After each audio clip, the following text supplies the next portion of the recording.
shocking new report on the deadly Air India flight. Captain is the one who turned off the fuel switches. Fuel switches deliberately were turned off, shutting off fuel to the engines and shutting those two engines down. A brand new Boeing 787 took off under perfect skies. Then, just 32 seconds later, both engines suddenly shut down without warning. No malfunction, just silence.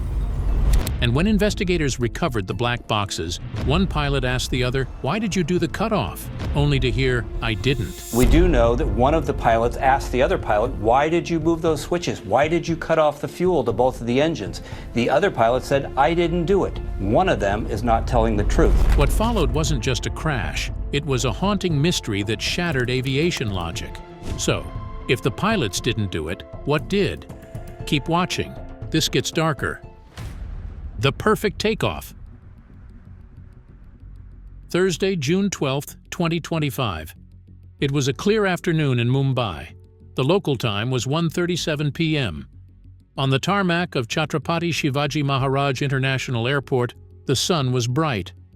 The conditions were, by all accounts, perfect for flying. The surface winds were light, just a gentle breeze. Visibility was clear for miles. There was not a cloud in the sky to cause concern. At the center of this routine scene was a machine representing the pinnacle of modern aviation, a Boeing 787, 8 Dreamliner, registered as VT-ANH and operating as Air India Flight 171. To the passengers walking across the hot tarmac to board, it was just their ride home. But this was no ordinary aircraft. Its body was built from futuristic composite materials, lighter and stronger than steel. Its engines were masterpieces of engineering, designed for incredible efficiency and power. It was a symbol of how safe and advanced flying had become. Inside, 189 passengers settled into their seats.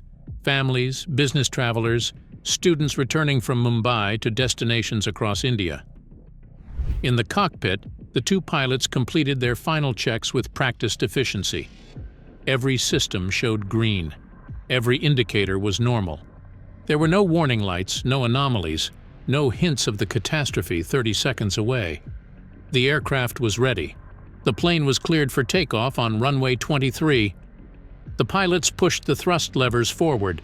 The two powerful Rolls-Royce engines spooled up from a whine to a deep, thunderous roar. The brakes released. For the next 62 seconds, the Dreamliner surged down the runway, accelerating smoothly, pushing everyone back into their seats. It was a completely normal, powerful takeoff roll. At precisely 13:38:39 Indian Standard Time, the nose wheel lifted off the ground. The main gears followed a moment later. Air India. 171 was airborne. It climbed smoothly, its systems reporting a steady ascent. It reached a maximum airspeed of 180 knots, pushing upwards through 625 feet above the ground. For 32 seconds, everything was exactly as it should be. The plane was performing flawlessly. Then, without any warning, the constant, reassuring roar of the engines simply vanished. It wasn't a sputter or a struggle. It was an abrupt, total silence that was more terrifying than any sound. In the cockpit, a split second later, a cascade of bright red and amber warnings illuminated the screens. A master caution alarm began to blare, shattering the calm. The perfect takeoff was over. The nightmare had begun. The first clue. The first emergency calls went out in a blur of static and panic. Sirens wailed, cutting through the evening air as first responders raced not towards an open field, but directly into the heart of a community. The aircraft had not crashed in isolation. It hurtled from the sky into a densely populated neighborhood barely 2 kilometers northeast of Mumbai Airport. The impact zone centered on a residential complex housing students from the nearby Institute of Chemical Technology. What should have been an empty field approach became an urban disaster. The wreckage plowed through apartment buildings, student hostels, and a small medical clinic. This was not just an accident scene. It was a community, a place where families lived, where students studied, where doctors treated patients. The scene that greeted the first responders was one of almost unimaginable devastation. The sleek modern jet had torn a path of destruction through a populated campus. The initial point of impact was a tree, sheared in half by the force. From there, the aircraft's tail slammed into the top of the campus mess hall, with the plane's wings level and its nose pitched up by about 8 degrees. The force of that impact was so tremendous that the entire empennage, that is, the tail section, was ripped clean off the fuselage. The plane, now broken and uncontrollable, continued to disintegrate, cartwheeling and colliding with additional structures. Parts of the flight deck, the very brain of the aircraft, were thrown forward, coming to rest a staggering 200 meters away from that first building impact. The entire wreckage was distributed over a massive area, approximately 300 meters long and 120 meters wide, a sprawling graveyard of metal and dreams. In total, 5 separate buildings were severely damaged by the impact and the fierce fire that followed. These were not hangars or warehouses. They were student accommodations and the resident doctor's hostel. The rescue mission was therefore a desperate dual race against time, to find survivors from the flight and to search for anyone trapped in the rubble of these shattered homes. They worked through the night, their flashlight beams cutting through the smoke and darkness, a grim and heartbreaking operation. As the sun rose, the scale of the tragedy became chillingly clear. The initial shock began to harden into a pressing global need for answers. How does a brand new plane, a technological marvel, veer so catastrophically off course and into a residential campus? The world was watching, and everyone demanded an explanation. This is when the special investigators arrived. A sober, focused team from India's Aircraft Accident Investigation Bureau. Their job is to be detectives of the sky. They walked into this complex urban catastrophe, and their only goal was to find the truth. They began the slow, meticulous process of mapping this vast debris field. With the wreckage scattered across such a wide area, and with the complication of it being intertwined with building debris, the puzzle was immense. Their starting assumption was the most logical one: a catastrophic mechanical failure. Perhaps a massive bird strike, a dual-engine explosion, or a critical structural flaw. The entire aviation industry waited for that explanation. But as they collected twisted fragments of metal and severed wires, a sense of unease began to grow. The pattern of the wreckage, from the first tree to the final piece of the flight deck, told a confusing story. It didn't neatly point to a single obvious failure, and then a breakthrough. A shout echoed across the recovery site. "Recorder!" Buried in the mud and rubble, a bright orange cylinder was found. It was the flight data recorder, the first of the legendary black boxes. Just a day later, a second cylinder was found, the cockpit voice recorder. These 2 devices were the heart of the entire investigation. They were the memories of the aircraft. There was a palpable electric tension. These boxes held the key. They were handled like the most precious treasure, carefully packaged and rushed under armed guard to the official labs in Delhi. Here, the most technical experts waited. Their job was to download the truth. Everyone expected to find a simple, tragic story of a mechanical failure. But what they were about to discover would shock them to their core and lead them down a path far more mysterious than anyone could have imagined. The Black Box Revelation. Inside a secure lab in Delhi, a team of expert analysts gathered around a computer. The room was silent, the air thick with anticipation. They were about to open the memory of the aircraft.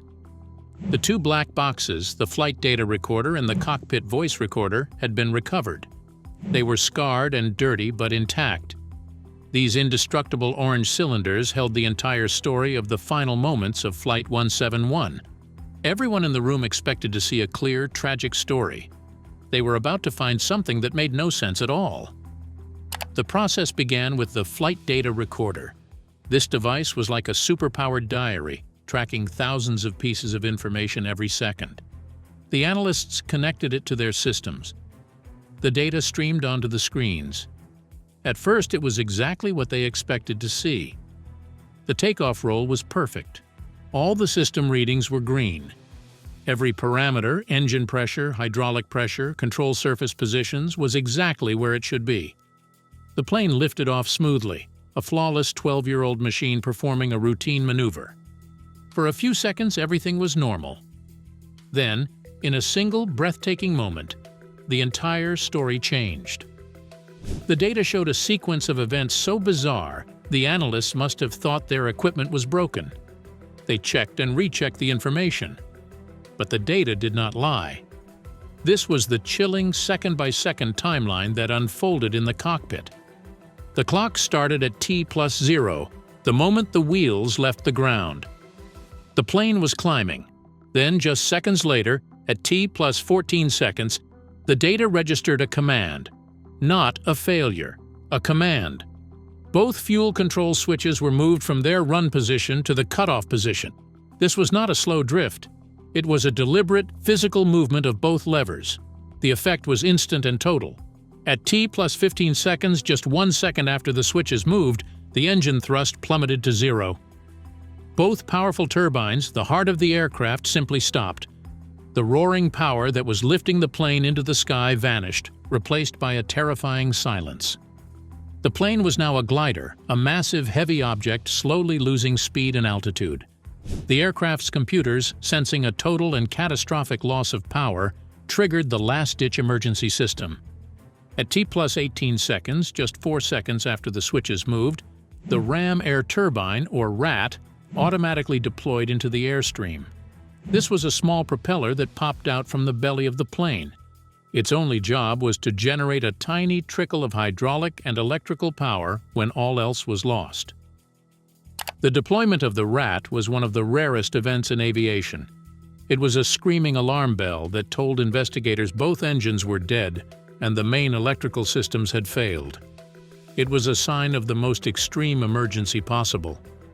In the entire history of the 787 program, spanning millions of flight hours across hundreds of aircraft, or AT deployment during takeoff had never been recorded. For the investigators in that quiet lab, this data was not just confusing, it was world-shattering. This was not a story of a broken part. This was not a bird strike where nature intervenes. This was not an engine explosion where metal gives way. The data was clear. The engines were starved of fuel because someone or something had commanded them to be shut down. The question was no longer what broke. The question now was far more disturbing. Who or what had given the order? The entire theory of the investigation collapsed in an instant. They had been looking for a mechanical failure, but the data showed a perfect machine that was deliberately turned off. Imagine you were driving a car on the highway, and you suddenly turned the key to the off position. The engine died. The power steering locked. That was exactly what happened to this Boeing 787, but at a speed of over 200 miles per hour, just a few hundred feet above the ground. There was no procedure, no checklist, no training scenario that ever called for this. It was an unthinkable action. So the investigators were left with a terrifying puzzle. The switches were physical levers. A human hand had to move them. But why would any pilot, let alone two highly trained professionals, ever do such a thing at the most critical moment of flight? The possibility was too horrifying to consider. Yet the data was undeniable. The switches had moved. The command had been given. As they sat there staring at the screens, one terrifying thought must have crossed every single mind. If the pilots did not do this, then what did? What hidden force inside this state-of-the-art aircraft could have given that catastrophic command? The mystery had just deepened into something far darker and more complex than anyone could have feared. The search for a broken part was over. The hunt for a ghost in the machine was about to begin. The switches of no return. The data from the black boxes was clear. The fuel switches had been moved. But for the investigators, this fact alone was not an answer. It was the beginning of a deeper, more troubling mystery. To understand why, one had to look at the very design of those switches. These were not simple buttons or toggles. They were perhaps the most deliberately guarded controls in the entire cockpit. The fuel control switches on a Boeing 787, are not easy to move. They are heavy-duty levers, each one sitting inside a strong metal guard bracket. This bracket acts like a small fence, making it impossible for a knee, an elbow, or a stray clipboard to accidentally brush against the lever. But the safety design goes much further. To move a switch from run to cutoff, a pilot cannot just push it. The design demands a specific three-step action. First, the pilot must lift the lever upward to unlock it. Then they must pull it back. And finally, they must hold it in that new position. It was a deliberate physical maneuver. Boeing designed it this way for one reason: to make accidental activation virtually impossible. This design was drilled into every pilot's mind from their earliest training days. The rule was absolute and simple. Before takeoff, during the final checks, the switches were confirmed to be in the run position, and they stayed in the run position. They were not touched again for any reason until the massive jet was safely parked at the gate after landing, with the engines shut down. There was only one very rare exception to this rule.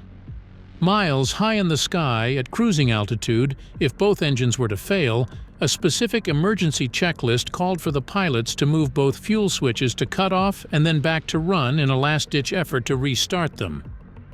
But this procedure was for a specific high-altitude emergency. It was never ever performed just seconds after takeoff. It was never done at low altitude, and the switches were never left in the cutoff position. This is why the investigators were so completely baffled. The data showed that both of these heavily guarded, difficult-to-move levers were moved to cutoff within a single second of each other, right after liftoff. The statistics made the event even more incredible. A search of global aviation safety databases, including records from the NTSB, EASA, and India's DGCA, found no comparable incident. No documented case existed of fuel control switches on modern jets moving to cutoff without deliberate pilot input. If such a failure mode existed, it would be unprecedented in commercial aviation. This left the investigation staring at a terrifying binary, a puzzle with only two possible solutions, and both seemed impossible. The first option was a human error of unimaginable proportions. This would mean that both highly trained, experienced pilots at the most critical moment of the flight simultaneously performed a complex three-step physical action on two separate switches, an action they were trained never to do, and did it within a second of each other. This defied all logic and everything known about cockpit discipline and training. The second option was a failure of the system itself. This was the possibility that sent a cold chill through the aviation world. It meant that something within the aircraft's own complex network of computers, sensors, or wires could physically command the engines to shut down, bypassing the pilot's control. It suggested a ghost in the machine, a flaw so hidden and so profound that it could mimic the exact same action as a human hand moving those heavy levers. The investigators were now trapped between two nightmares. One pointed to a human mistake that should have been impossible. The other pointed to a mechanical failure that should have been impossible. The switches, designed to be the ultimate safeguard, had become the center of a devastating mystery. The search for truth now demanded they listen to the final, haunting sounds from the cockpit, where the human voices would tell their part of the story. The voices in the cockpit. After the shocking data from the flight recorder, the investigators now turned to the other black box. This was the cockpit voice recorder. This device did not track numbers and commands. It captured sound. It held the voices, the breaths, and the final words of the two pilots. In the quiet lab, the analysts prepared to listen. They knew the data. They knew the switches had moved. Now they would hear the human story behind those cold, hard facts. The recording began with the familiar sounds of a professional cockpit.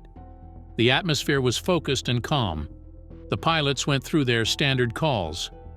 The takeoff roll was routine. The sound of the engine spooling up was a powerful, steady roar. The plane lifted off.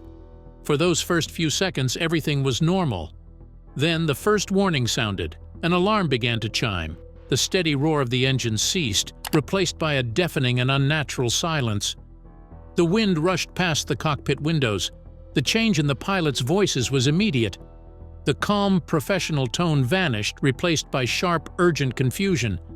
They were trying to understand what was happening, their minds racing through possibilities that made no sense. In the midst of this chaos, a specific warning light was likely illuminated. It was a light indicating the fuel switches were in the wrong position. And then the conversation that would redefine the entire investigation took place. It was not a long argument. It was a short, sharp, and devastating exchange. Then came the exchange that would haunt investigators for months. In that Delhi lab, the investigators sat frozen. The pilot's confusion was genuine. Neither man was lying. Neither man understood what had happened to their aircraft. The data said the switches moved. The voices said no human hand moved them. The analysts and investigators heard those words, and the entire case turned inside out. The data said the switches moved, but the voices said neither pilot moved them. This was the second major twist, and it was far more powerful than the first. The impact of this dialogue was a seismic shift for the investigation. All the previous theories, as difficult as they were, now seemed inadequate. The idea of a simple, tragic pilot error, a moment of panic, or a terrible mistake was shattered. How could both pilots make the same impossible error and then both deny it with such genuine confusion? It simply did not fit. The conversation was not an argument between two people who had made an error.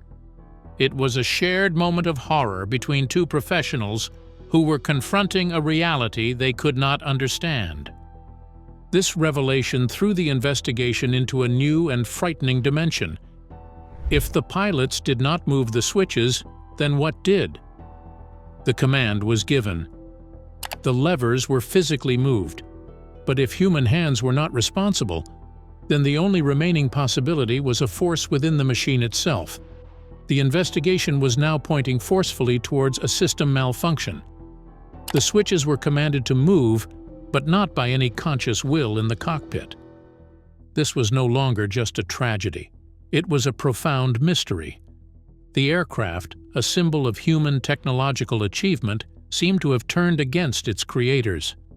The search for answers was no longer about finding a broken part or a human failure.